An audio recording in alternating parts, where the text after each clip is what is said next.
I cheated, but at what point do I deserve happiness?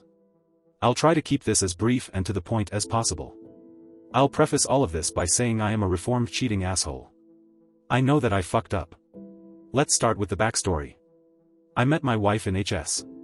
We dated for 3 years, but broke it off in the middle of senior year. We stayed broken up for a little over a year. During that year I dated a little, fooled around a little, hooked up with a couple girls but mostly hung out with friends. Nothing serious. We got back together and everything was great. At 21 we had our first child and got married. My daughter changed my life. I went from nerdy video game slacker to highly ambitious IT professional overnight. I found a great job, got promoted quickly and started to travel for work. At 24 we had our second child. Prior to kids our sex life was pretty great, anywhere from 2 to 5 times a week. But after the second one it was maybe once every other month, usually less. I met someone that worked at one of the locations I traveled to.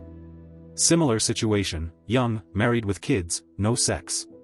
It started innocent, as it always does, but eventually we decided we loved our spouses but still needed sex. And rather than run the risk of getting emotionally involved, we would just have sex when I was in town. When I wasn't in town, we'd talk like friends/co-workers and flirt lightly, but that's it. But a relationship like this allowed us both to open up to some sexual kinks we'd never shared with our spouses and the kind of stuff I didn't get to do when I was single for a year. We did this for about a year and a half, which ended up being about 6 visits. We both decided that while it was nice to have kinky no-string sex, we should really refocus our energy on trying to fix our sexless marriages. And I did. I completely put all my energy into rekindling the fire of passion in my marriage.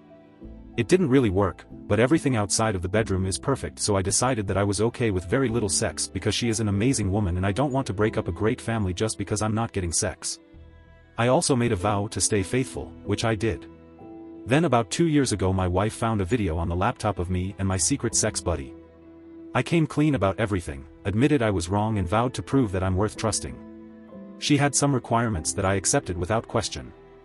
I stopped hanging out with friends, stopped playing any and all video games, no longer chatted on MSN with friends, very limited time on the internet, switched jobs, helped out more around the house, let her have full access to my email, etc. Basically I decided that I would cut out everything that could be a distraction from rebuilding trust. It's 2 years later and I'm confused.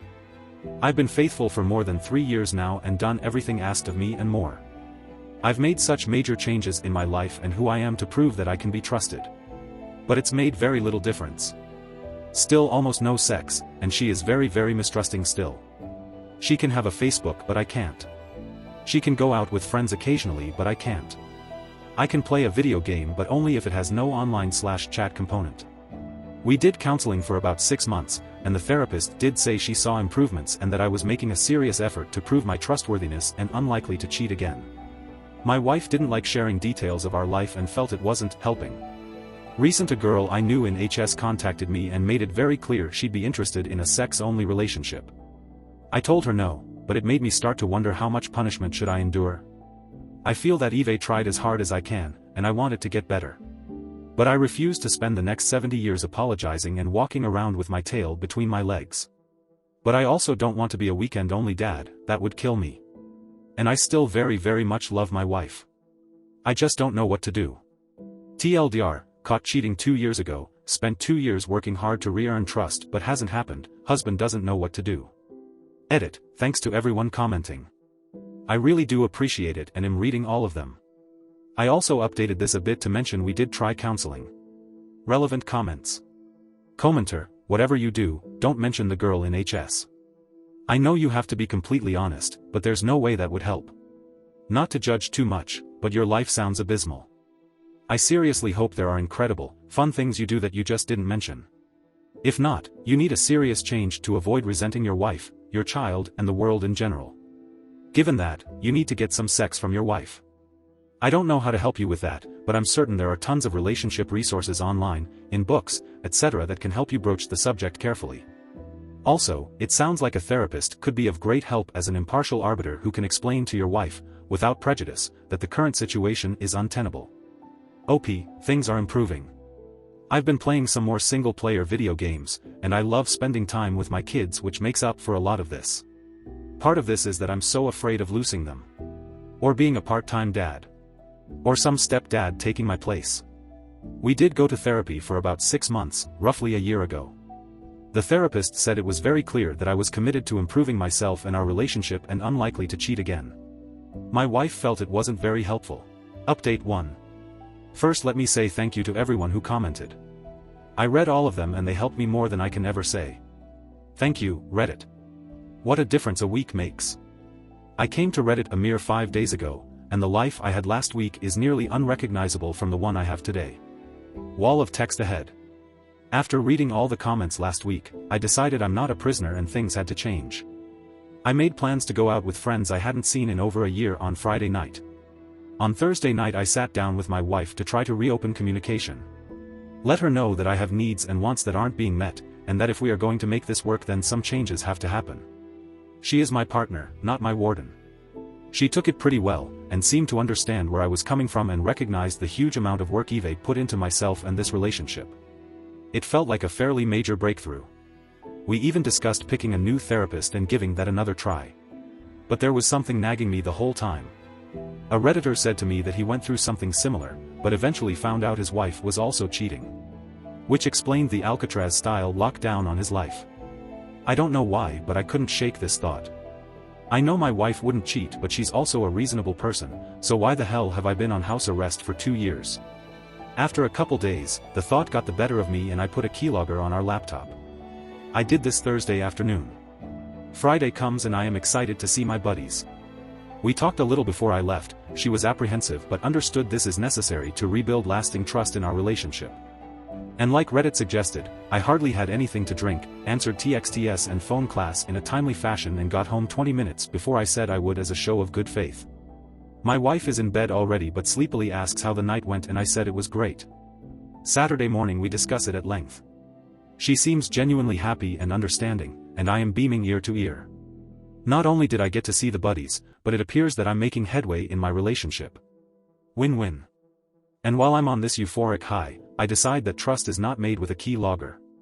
It was dumb to install it, and will only create paranoia in me. I should also mention that while she has full access to my email, I have the same access to her email and Facebook. So really it seemed that a key logger was overkill. I go to uninstall it. Of course curiosity gets the best of me and I check the very limited 2.5 days worth of logs. Nothing jumps out at me: Amazon, Facebook, YouTube, Gmail, etc. I get to the end of the log and it's looking good. Until I see another trip to Gmail, this time for an account I have never seen before. I remain calm. I keep an old Hotmail account for spam/sign-up crap. I've advised her to do the same and only let friends know her real email. Either way, I log into the new account. No spam. No nothing, it's empty. Just a bunch of empty folders. Until I hit the tax information folder. Now this folder is full. Full as in hundreds of emails. However, none of it is tax related. All of it is to or from Steve. I have a 65-year-old stepuncle named Steve, but this is not him. I don't know who this Steve is. These emails are graphic. Lots of what he likes to do to her and what she likes to do to him. Lots of "last weekend was amazing" type stuff. So after reading maybe 30 of these, I decide I need to stop reading them. I made a new Gmail account, and forwarded all of them to this account. Then I went back and deleted my tracks. I'm somewhat calm during all this. It sucks, but I cheated, so I am now experiencing what she did when she found out about me. While forwarding them, I pay closer attention to the dates. This affair has been going on for a very long time. All the way back to roughly a year before my son was born. Or 1.5 years before I cheated. That hits me like a ton of bricks. What if my son isn't mine? What if my 1-year-old baby girl isn't mine? I fucking lose it. I verify my tracks are covered and bolt out of the house saying I'm going to the gym. I sit in my car for 2 hours crying at the thought they might not be mine, and how do I ever move forward? I have no idea how to confront her. I head home and find her best friend is there. They have decided they want to go a movie. I'm still in shock, so I just nod. I need time to process anyways. So I put the kids to bed and try to figure out how I'm going to talk to her about this. I decide to check her secret Gmail again. She emailed him 4 hours earlier. She told him she'd have an hour after the movie to meet up. Check the time, the movie is done or close to it. I start calling her cell, repeatedly. No answer. I call about 10 times, no answer. It's 1 a.m. and I'm sitting on the couch and she walks in. Surprised to see me up, asks if I'm feeling okay. Ha. I stood up right in front of her and said I'm fine. And ask her, why didn't you pick up the phone? She says it was a movie, can't talk in a movie. And then she forgot to check it when she headed to the bar for one drink. She makes her way to the stairs and I say, how is Steve doing? Her face goes white. Your Uncle Steve, she says. No, the Steve you just got done fucking 20 minutes ago. How is he? I say. She says nothing. I tell her I found the Gmail account. I saw her email planning to meet him after the movie tonight. With what little composure I had left, I asked, why didn't you come clean when you found about me cheating? We could have fixed this together. She starts bawling and runs upstairs. I follow. What ensues is the worst 4 hours of my life. She comes clean that she met him back when she was working, he was a temp. I again asked why not come clean 2 years ago so we could both work on this. She says she was too hurt by what I did and too Ashmed to come clean. She said she told Steve she needed it to end and wanted to work on our marriage. And she says she did, but about 8 months later ended up hooking up again and it started all over. I asked why the prison rules. She says it's because she loves me and didn't want me to leave. I explained that, while not right, I cheated because we didn't have sex. But obviously she was having sex elsewhere, so she didn't need it at home. So I asked why she cheated, because I know prior to Steve, we had sex 2 to 3 times a week, and she came 1 to 2 times each time. She says he was relentless in pursuing her, which made her feel sexy, and that the relationship was taboo, which added a thrill. Do you love him? To which she says no, but liked the thrill and the taboo. I could go on and on, I asked a million questions. Eventually I asked the big question, are the 2 youngest kids mine? She assures me they are. I ask how can she be so sure, to which her response is she just knows. Despite what she says, she has no way, without a blood test, to assure me they are mine. I am crushed on so many levels. I stand up, and head for the door. She stops me and begs me to forgive her and that we will work this out. I can impose harsh rules if I want, and watch her every move, and she will do anything to fix this. I calmly tell her I have no interest in being a warden, and that I need to go for a walk. I walk for an hour and come home and crash on the couch. Sunday was beyond awkward, I said very little to her. I studied my 2 youngest, trying to find my traits in them. Every time I think I'd see something, I'd be struck by the fact that I don't know what Steve looks like. Perhaps he has big ears too, and that's where my son gets them. We talked briefly Sunday night. Despite wanting to ask more and understand more, my soul just wasn't in it. So we went to bed separately and I laid awake to the sound of her crying upstairs. It felt good to get that out. I'm not sure what to do from here. Part of me thinks that neither of us will likely ever trust the other. But the other part thinks that she could have left 2 years ago to either be alone or be with Steve. She gave me another chance, and I'm a better person for having that chance. Wouldn't it be hypocritical of me to end this because of infidelity? Doesn't she deserve a chance to prove herself, and improve herself like I have? Update, I got home from work and she had the kids at her parents' for a sleepover. She kept trying to get me to say what I thought or felt, and I kept pretty quiet. I told her I didn't know what I thought or felt yet. I know I need to talk to her, but all I feel like doing is laying on the couch with some beer and watching Futurama till I pass out. She did eventually get me to talk. I basically said that I don't know what to do, but I think at the very least we need some separation and therapy if we are going to attempt to fix this. She was unhappy about the separation part, but I put my foot down. I've lived trapped in my house for 2 years, perhaps I'm not the person she loves but instead loves the idea of us. She saw my point and said she did love me but understood that some time apart might help. 6 months update. Hello RA, it's been a few months. I'd just like to say right away that you all helped so much. Wall of text, as always.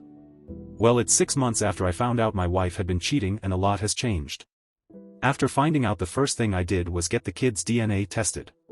Then I spent the next 2 weeks sleeping on the couch and having endless conversations with my wife.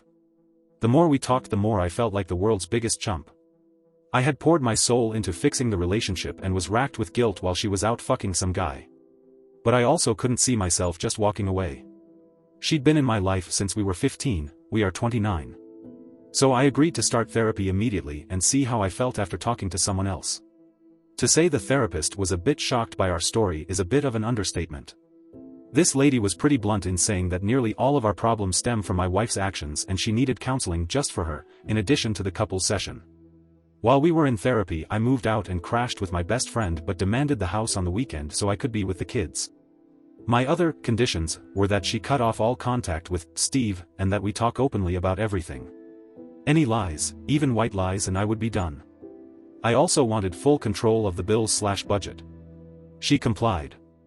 I never divulged that it was a keylogger that helped me find out what was going on. She just assumed that she had stayed logged into her secret Gmail account and I didn't correct her. Asshole move, but I figured that since I'd been lied to for 3+ years I had the right to do a bit of spying. This puts us at roughly 4 weeks after I found out, and finally the results from the kids' DNA tests come back.